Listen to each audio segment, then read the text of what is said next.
I'm James Lawler, and you're listening to Climate Now. Today's episode is a part of our Decarbonizing Road Transport series, and I'm joined once again by our co-host Darren Howe, who is a former applications engineer at Tesla and currently a charging manager at Cruise. Thanks, James. In 2016, only $6.6 billion of venture capital flowed towards climate tech startups. But in 2021, that number was more than $32 billion globally. With us today is one of those venture capitalists who has invested in transportation startups, among other ones, and has been in this space for more than 10 years. Today's guest is Brook Porter. Brook is a partner and founder at G2 Venture Partners, a venture capital and growth investing firm focused on emerging technologies driving sustainable transformation. Brook, thank you so much for making the time to join us today. Yeah, thanks, James. It's great to be here. Excited for the conversation. Well, let's start by learning a bit about how you got to where you are today in your career. Your education is in chemical engineering. What was the path that brought you to venture investing? Yeah, so I think my passion for sustainability came from my childhood. I grew up in Colorado, had meaningful influences from my grandfathers on both sides. One was a wildlife biologist focused on saving the brown pelican and getting pesticides like DDT banned. So I learned a lot about climate and human impact on the environment from spending time with him. I'd go to Mexico and count pelican nests in Baja and cool things like that. So really being a part of nature is pretty enlightening. And so that sort of set the course. And then my other grandfather was an engineer, sort of an entrepreneur. He built a construction company in Denver. And so I ended up wanting to go down the engineering route, chose chemical engineering because I thought I could have an influence on the environment. I ended up writing a paper on electric vehicles in high school, and I've been thinking about electrification of transportation for a long time.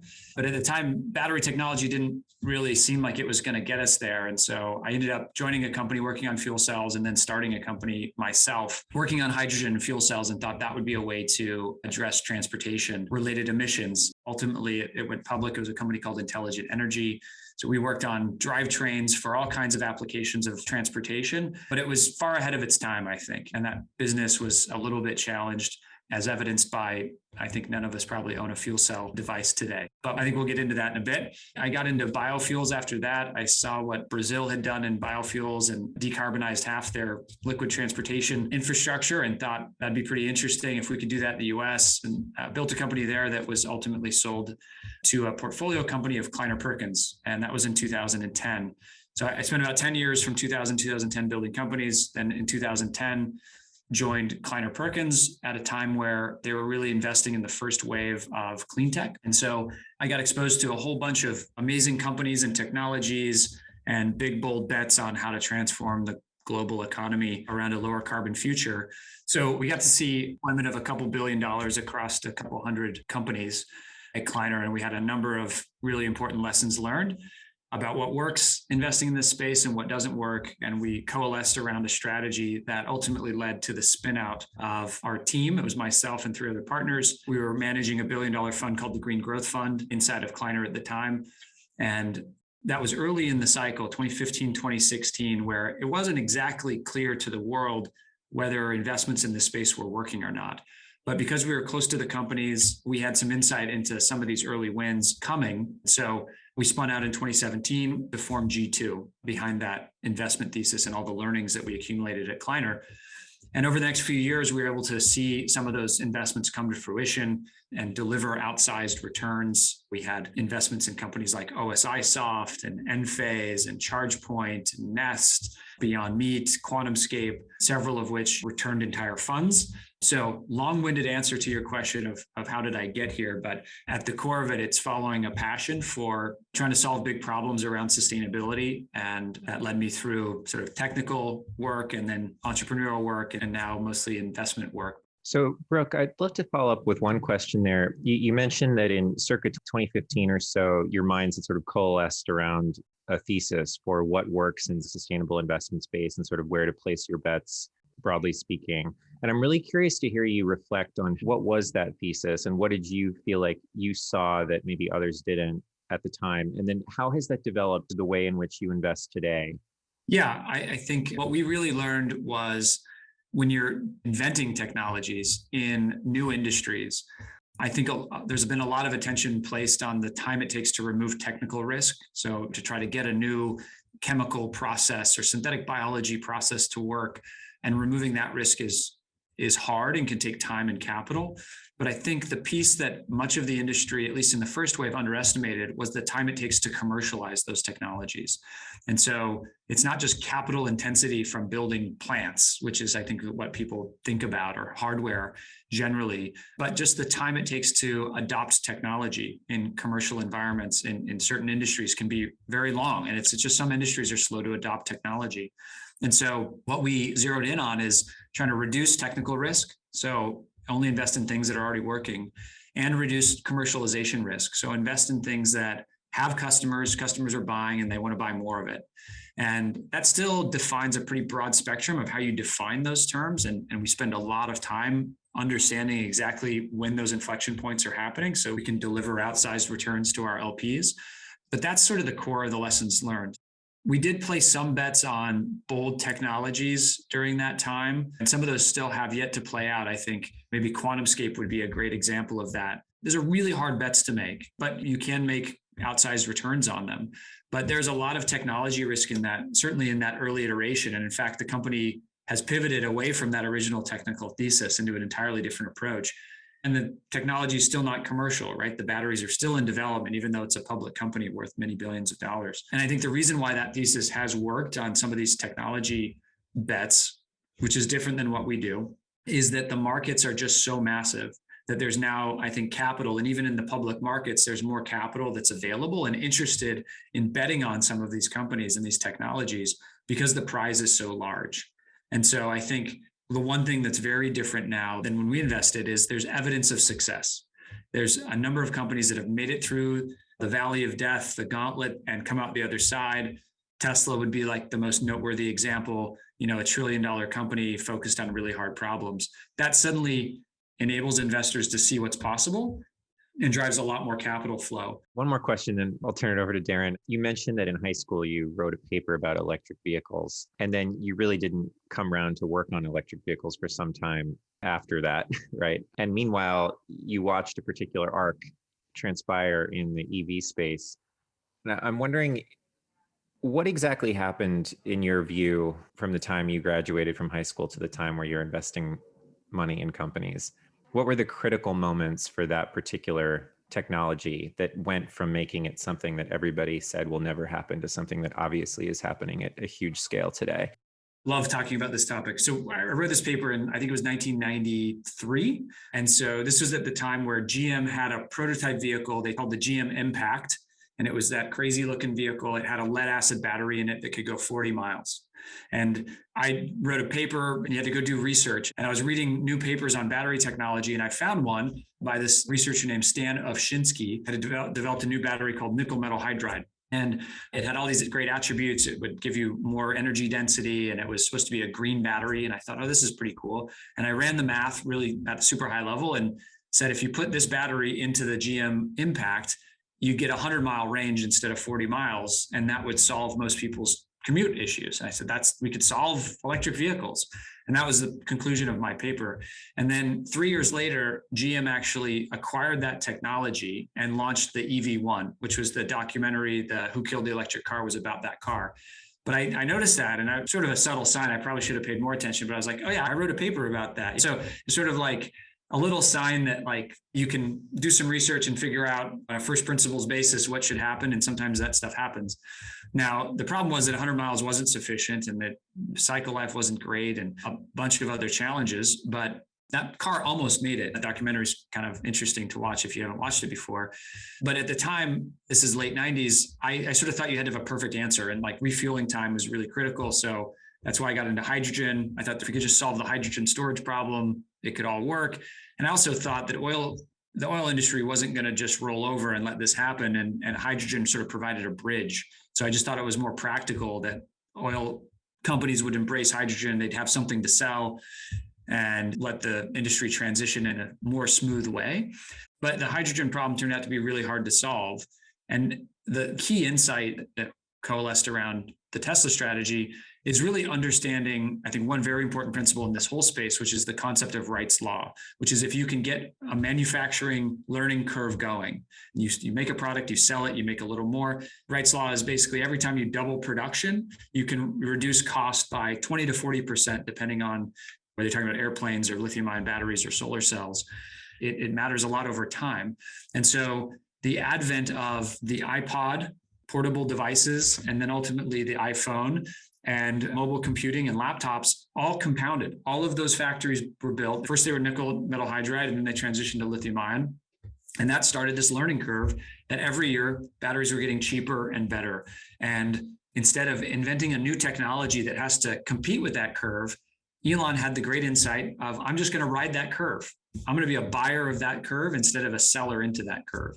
And it's one of the most important lessons that we learned during that time frame. The at-scale technology wins. And there's a lot of parallels to those lessons that we apply in all of our investing. Yeah. And I feel like I personally caught the tail end of some of the things that you saw. I actually did some research in organic solar cells before realizing, yeah, silicon's just going to dominate this thing. Yep. So actually, based on your experience, both as an operator and now for many years as an investor, I wanted to ask a question about your investment philosophy. As you know, VCs often have a template for certain industries like SaaS businesses. You know what multiples they should trade at, et cetera. Do you feel like there's a template that's forming around climate tech?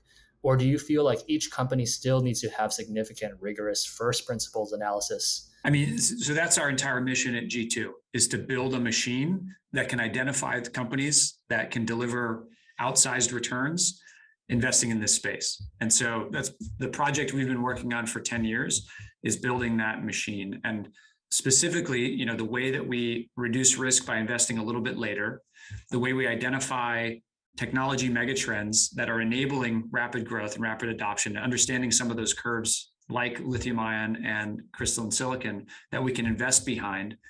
And then all the assessments that we do around those specific opportunities, I think we've built a machine that can deliver consistent best-in-class returns. And if you look at our historical returns, even though we're later, so you could call us sort of growth stage, I think we describe ourselves as late venture, early growth.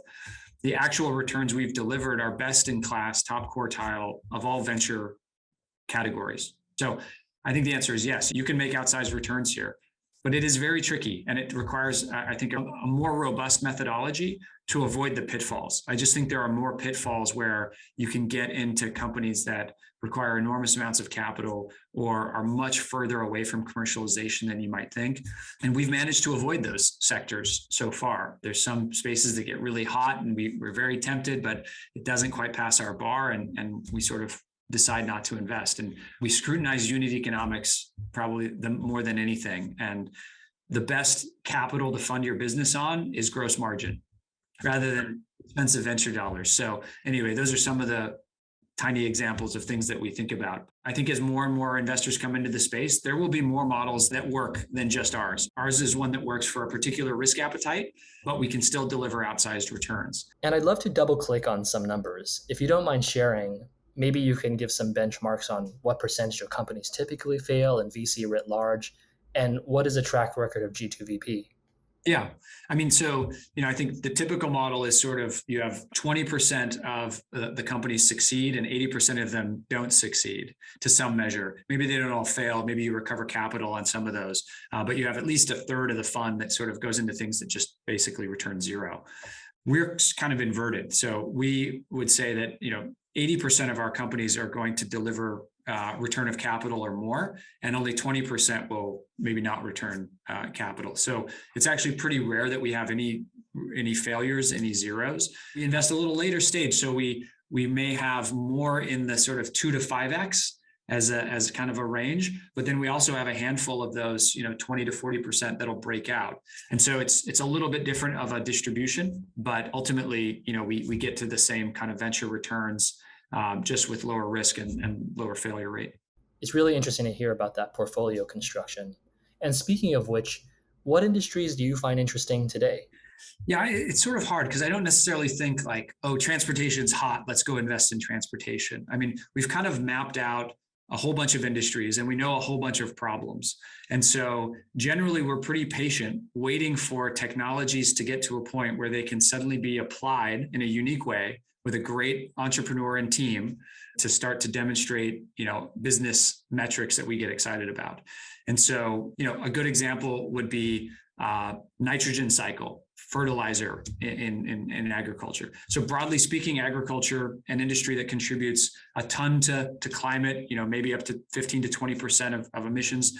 Very tough to solve this problem, and it's multifaceted. But one of the key slices of emissions come from synthetic fertilizer. 5% of all methane in the world goes to producing ammonia. Maybe up to 8% of greenhouse gas emissions, because nitrous oxides are so potent greenhouse gases. And it's incredibly inefficient. Half of it gets wasted. Half of it either volatilizes or gets washed off. But this problem, frankly, I've been thinking about for 15 years.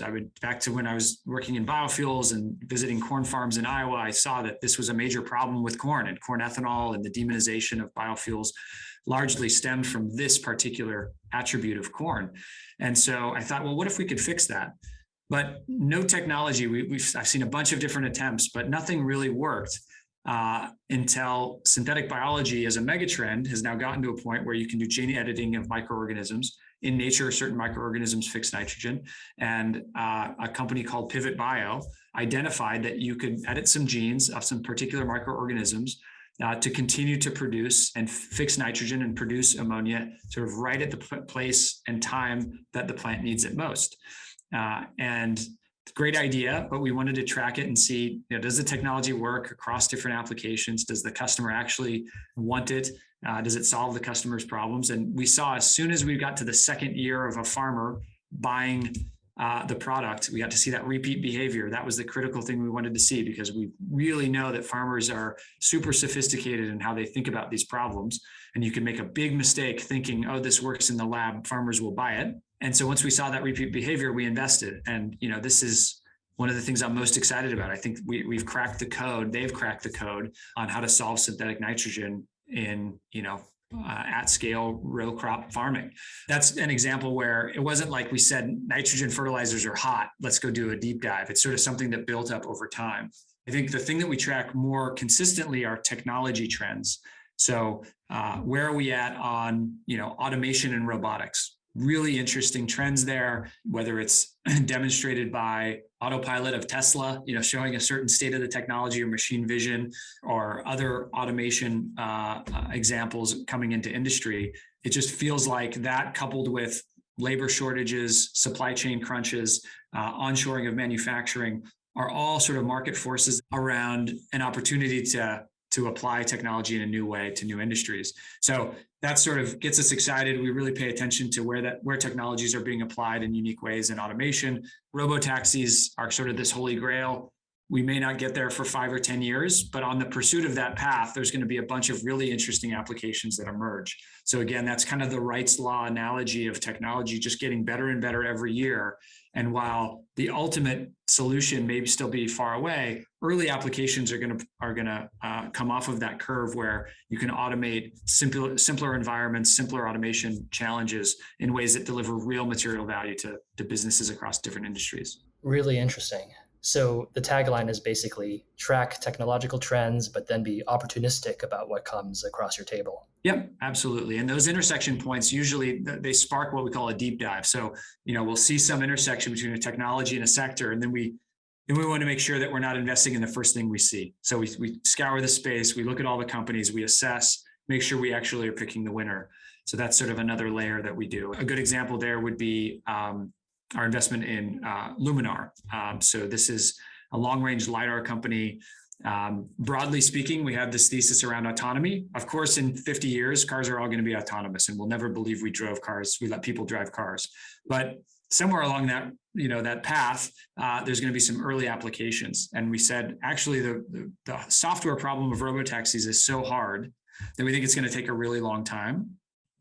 But if you constrain the ODD, the operating domain of that problem, to not include humans. So how do you get the humans out of the equation? Well, if you just constrain to highways, there's generally not humans on highways. So it gets a lot simpler. You don't have to worry about dogs and bouncing balls and tricycles and all these other problems of the robotaxi software problem. But when you're on a highway, you have to think about being able to have perception at long distances. So you need actually a hardware solution to solve that problem. And that can best be solved today by LiDAR. and you need a particular wavelength of LiDAR to be able to see 250 meters, to be able to stop in time for things like trucks and passenger cars that have autopilot-like features. And so there were 70 different LiDAR companies at the time. We were able to boil that down through our network and conversations with OEMs and tier ones and autonomous trucking companies to identify what the specs needed to be on a LiDAR solution to actually work for the first commercial applications. We thought those would be long-haul trucking and level 4 passenger autopilot-like features where customers will pay $10,000 today for that feature. That's a huge motivation for OEMs. And Volvo was one of those early customers of Luminar that said, if this works, we're going to buy a ton of it and roll it out across our platform. And we were able to get some insight directly from Volvo about that level of interest. And that gave us the conviction to pick Luminar out of 70 different companies. So it's getting the trend right, understanding the early applications that make economic sense, and then being able to pick the winner. So take the Tesla example. Elon Musk had the understanding that battery technology was at a place where if he started the manufacturing cycle and put a certain sort of threshold amount of capital and energy behind that cycle, he could then own compounding efficiency that he drove by putting that capital to work, right? That's the idea, essentially? Yeah, I think, not just for himself. I think he did have a broader view that it would sort of incentivize others to follow and sort of demonstrate a path that the industry could follow, which I think has happened as well. Yeah. And I mean, do you think that advantage then is the implication there then that advantage is unassailable? Like you can't now imagine another electric vehicle company competing because of that, or is it just that, is it not as strong a statement as that? If the question is, will anyone be able to compete with Tesla? I think the answer is yes. I think the thing that becomes more difficult is Elon set out to solve not just the demonstration of the vehicle being a viable product, which is basically where I think the rest of the industry is at now, trying to demonstrate a viable product. But he's thought through 3 or 4 steps further than that. He reinvented the whole distribution strategy. He doesn't have to depend on dealers to tell the story of the product. That's probably maybe his best single innovation, because he was able to apply a software model of deploy fast, listen to your customer, and iterate. And he designed the car specifically with, Ethernet instead of CAN bus, like the whole over-the-air updates. No one else can do over-the-air updates like 10 years later. I mean, that's amazing, right? Like that's just an example of how structurally something simple like know your customer. I mean, no OEM has ever spoken to a customer. They don't talk to customers, they talk to dealers, right? So, and I remember just experiencing this as a customer as new technologies came out. I was just shocked at how ignorant the dealers were. They didn't care about the new technology. And I just was, it was an awful experience buying early electric cars. I bought early diesel cars too. So he reinvented that, the sales process. He decided to solve the energy and the charging problem by building out a charging network. Today, still, nobody really has a viable alternative to the supercharger network, right? I mean, Volkswagen got the gift of a $10 billion lawsuit that forced them to build out, a charger network, but it wasn't because it was necessarily strategic. It was sort of a settlement, right? And you look, and if you're buying and you're in the market for a high-end EV, if you can't take it on a road trip, it's just not quite the same. I think great entrepreneurs, right, have that founder mentality of solving big problems and then continuing to solve the next problem. And then, I don't think he had autonomy in mind at all when he started Tesla, but he's like, okay, I've got this digital platform and I'm going to put cameras in it. And what can I do? And then saw Mobileye, and that evolved into, wow, we could do autonomous vehicles here, and saw that it was happening other places and quickly adopted it. So I just think it's very hard for incumbents to have that mentality, but we're seeing some of it. Look at Ford launching the Ford F-150 Lightning, and, they're able to launch features like vehicle to home, which Tesla doesn't have today. So like those are really good examples of incumbents making interesting product decisions and even beating Tesla to the punch on certain things. That makes me suggest that you can certainly compete. And it's nice to see an OEM actually pushing Tesla on product, which doesn't happen very often. Yeah, it's kind of interesting. It is hard to know what the answer is, but it's probably not as black and white as, hey, Tesla's going to win the entire auto and energy industry versus, oh, the legacy OEMs will win. I think it really comes down to whether we think the legacy infrastructure in place is an advantage or not, right? For instance, you could say the dealer network is an advantage, or you could say there's already all these manufacturing facilities that OEMs can take advantage of. But on the other hand, if you are a pure play EV maker and you can design a vehicle from a blank sheet of paper, maybe that is actually the advantage. So hard to know what will end up happening, but that seems to be the framework you should approach it from. Yeah, and the infrastructure of the next generation products is going to be different. Battery manufacturing, that's going to be pretty core. Do you have access to cells, right? Very different from engine development. Very different. Or the charging network. I think that's one incredible strategic decision that Rivian made, was to have an actual strategy around charging. And they said, well, we'll make commercial vehicles, we'll sell them to Amazon, and then we'll provide charging services to Amazon so that we can get some base load utilization on our charging network that will help us roll out chargers to help us sell more cars. Because otherwise, if you just run the math on what it costs to roll out chargers just on the margin of EVs, that's why all the car companies can't do it, because they're like, I'm not making margin on these cars yet, so I'm just going to lose money. I'm not selling my high margin cars in exchange. I'm cannibalizing my margin, and I have to spend more on infrastructure. It's really hard to sell that at the board level, right? Like these executives are struggling. But if you're a new company and you got a new model and you come up with a new strategy, hey, I'm going to partner with these guys called Amazon, and that'll get me to scale, or at least some critical density of chargers. Rivian's got a decent chance with that strategy. It's very cool to see what they're doing. Having worked on the Tesla supercharging system and now being part of the third-party charging ecosystem, I feel like there's a huge advantage to having that charging network and vehicle sales coupled in that way. Huge. Yeah. So, question for you about policy. So, policy obviously has a major role to play in some spaces, in particular when it comes to speeding the energy transition.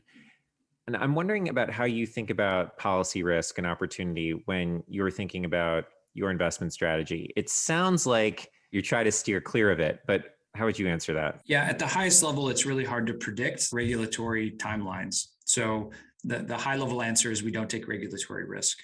But that being said, we do model potential upside scenarios where this solution works today, and there's a decent chance that regulatory oversight could happen that would just completely change the game for the trajectory of this business.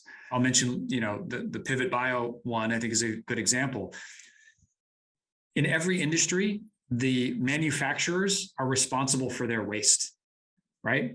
It's just sort of logical. If you have a factory, you have a tailpipe, you're responsible for your waste.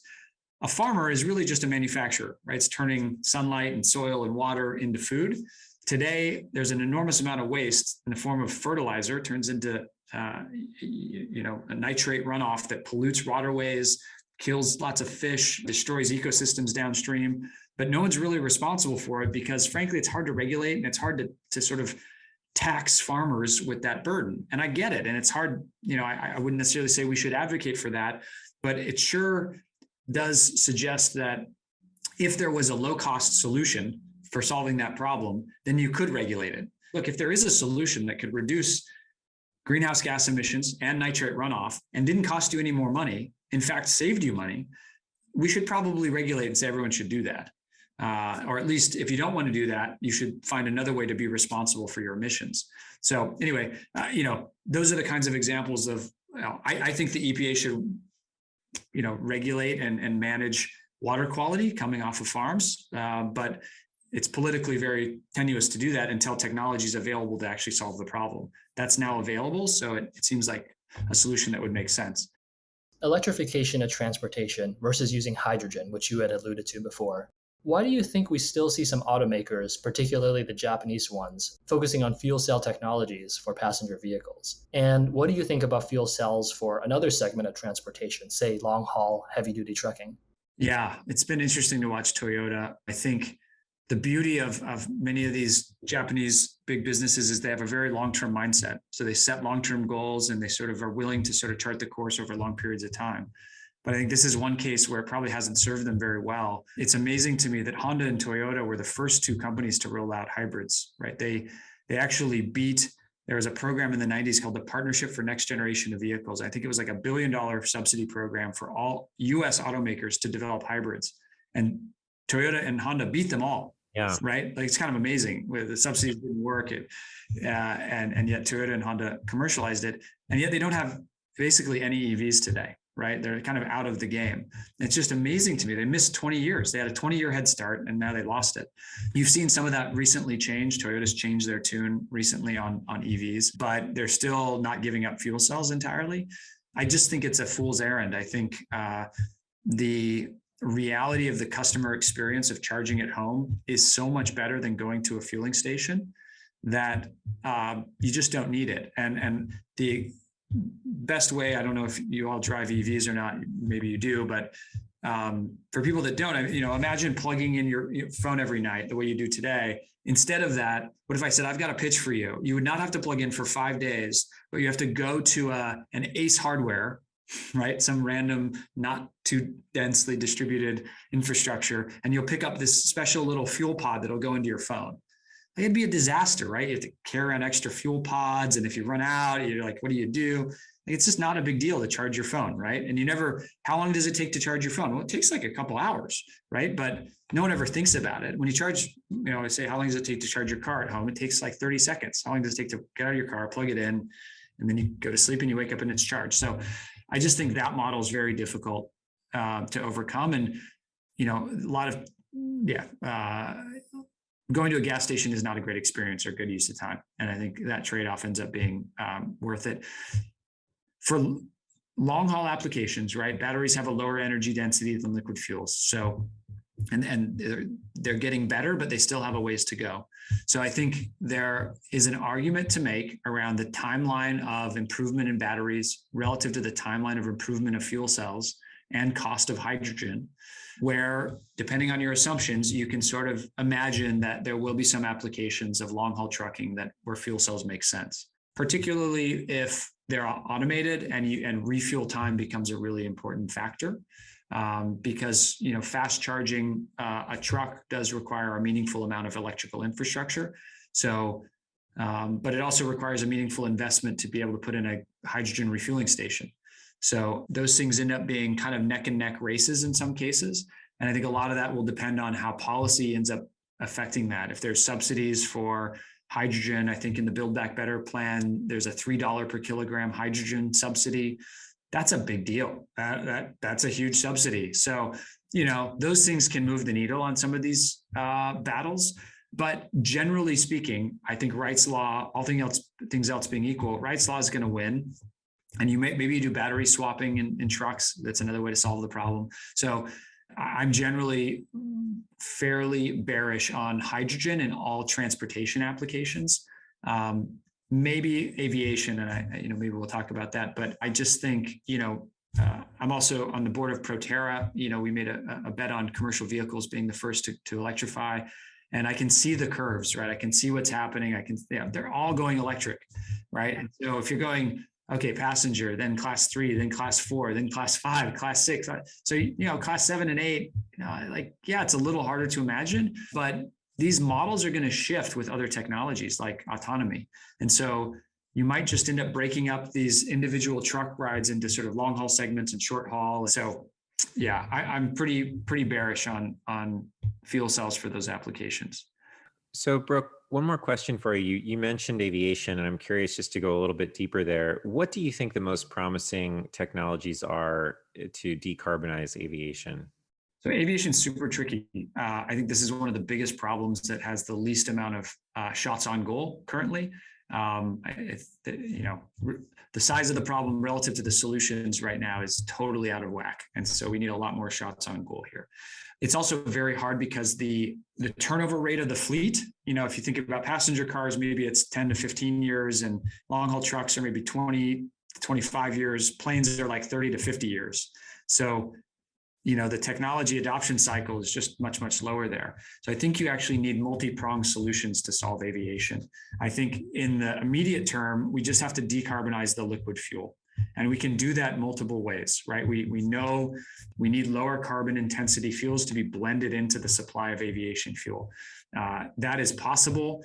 It's expensive, but it's something that should be mandated, and there should be a national low carbon fuel standard for aviation and try to get to 10 or 20% reduction. Ultimately, I think you can get to maybe 50% reduction or maybe greater over time. But the cost gets pretty high as you start doing things like electrofuels and trying to turn photons into long chain hydrocarbons. The costs are just really pretty high.